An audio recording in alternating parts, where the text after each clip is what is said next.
네, 뉴스 속의 경제 이슈를 심층 분석하고 최신 고용 동향을 살피는 고용브리핑 365 시간입니다.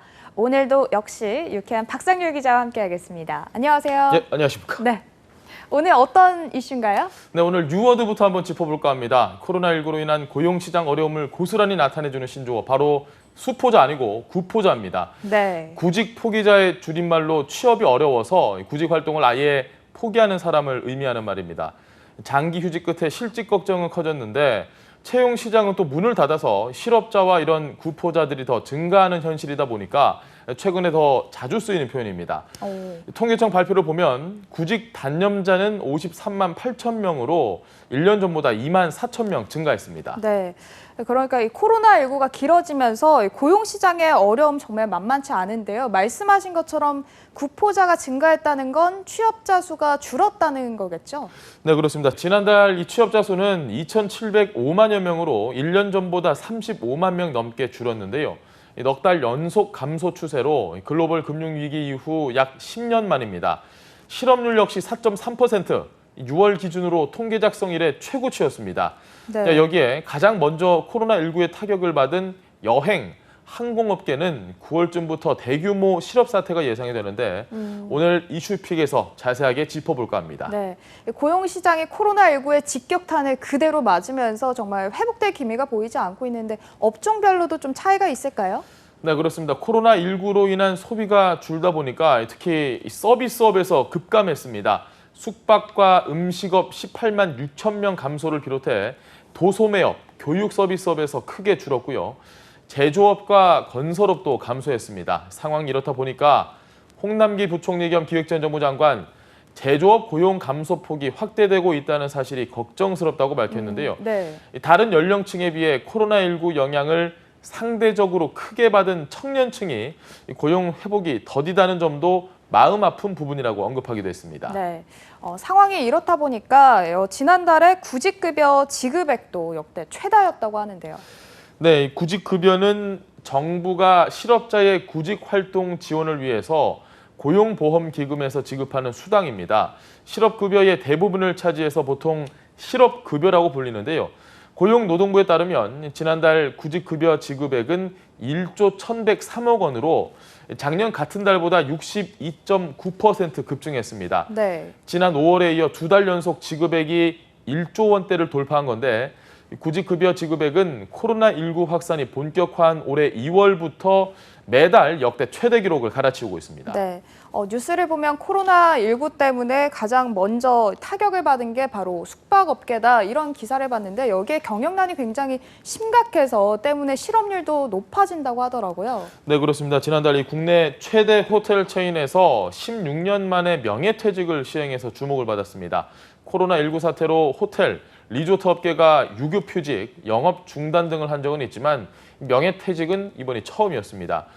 호텔업계는 현재 벼랑 끝에 몰린 상황입니다. 실제 한국호텔업협회의 조사에 따르면 국내 호텔의 6월 예상 객실 판매율은 24.4%로 지난해와 비교했을 때 3분의 1이 된 상황입니다. 네. 최근 외국인 이용 비율이 높았던 호텔들이 문을 닫고 있는 사례도 늘고 있습니다.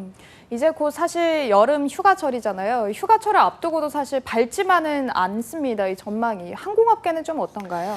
항공업계는 우리뿐만이 아니고 지금 전 세계가 정말 고전을 면치 못하고 있는 가운데 네. 국내 항공사들도 어렵사리 지금 경영을 이어나가고는 있는 상황입니다.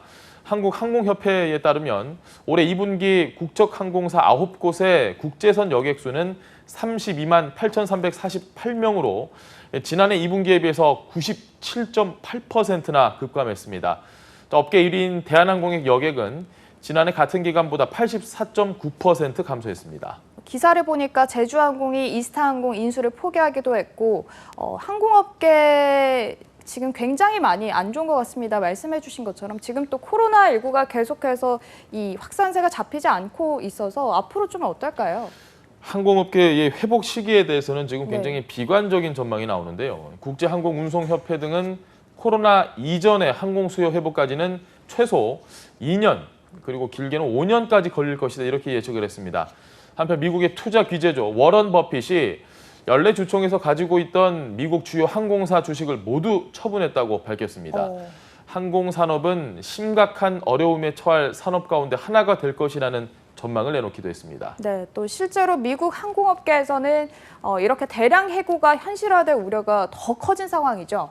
네, 그렇습니다. 미국 3대 항공사 가운데 하나인 델타항공이 조기 은퇴로 17,000명을 내보내기로 했습니다. 전체 직원 9만 1,000명의 20% 가까운 규모인데 대규모 분기 소실을 기록한 뒤 나온 결정입니다. 또 아메리칸 항공은 직원 2만 5,000명에게 연방정부의 급여 지원이 끝나는 10월 1일자로 해고를 해야 할지도 모른다는 통보를 했고요. 유나이티드 항공 역시 전체 인력의 절반가량인 3만 6천 명의 감원을 고려 중인 상황입니다. 이렇게 해외 항공사들의 잇따른 대규모 구조 조정설이 나오다 보니 국내 항공업계에서도 우려의 목소리가 나올 수밖에 없을 것 같은데요. 네, 이 항공업황이 올해는 물론이고 지금 단기간에 살아나기 힘든 상황에서 기업들이 줄일 수 있는 고정비는 바로 인건비입니다. 그래서 네. 인건비를 줄이지 않겠느냐 이런 예상이 나오고 있는데 자, 인건비는 항공사 배출 원가의 20%에 달해서 유류비에 이어서 두 번째로 높습니다. 항공사들 같은 경우는 고용유지 지원금을 받으면서도 유급휴직이나 휴업 등을 실시하면서 그동안 근근히 버텨왔던 상황이고 항공사들의 적자가 계속 커지면 국내선 확대 등으로 돌파구를 찾고는 있지만 글쎄 지금으로서는 상황이 좀 녹록치 않은 게 사실입니다. 네, 항공업이 이렇게까지 타격을 입은 건 그동안 코로나19 때문에 사람들의 이동도 줄었고 또 여행도 그만큼 많이 줄었다 이런 얘기겠죠?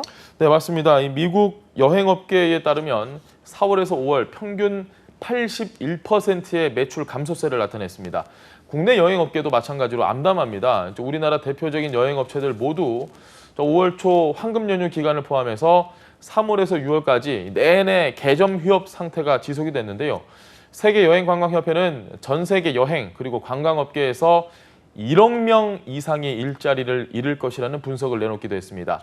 대륙별로 보면 우리나라를 포함해서 아시아 지역에서 코로나19로 가장 많은 6,340만 개의 관광 일자리가 사라질 것으로 전망하기도 했습니다. 네, 오늘 박 기자와 함께 짚어봤던 것처럼 코로나19로 인한 고용 충격이 언제 끝날지도 불투명한 상황입니다.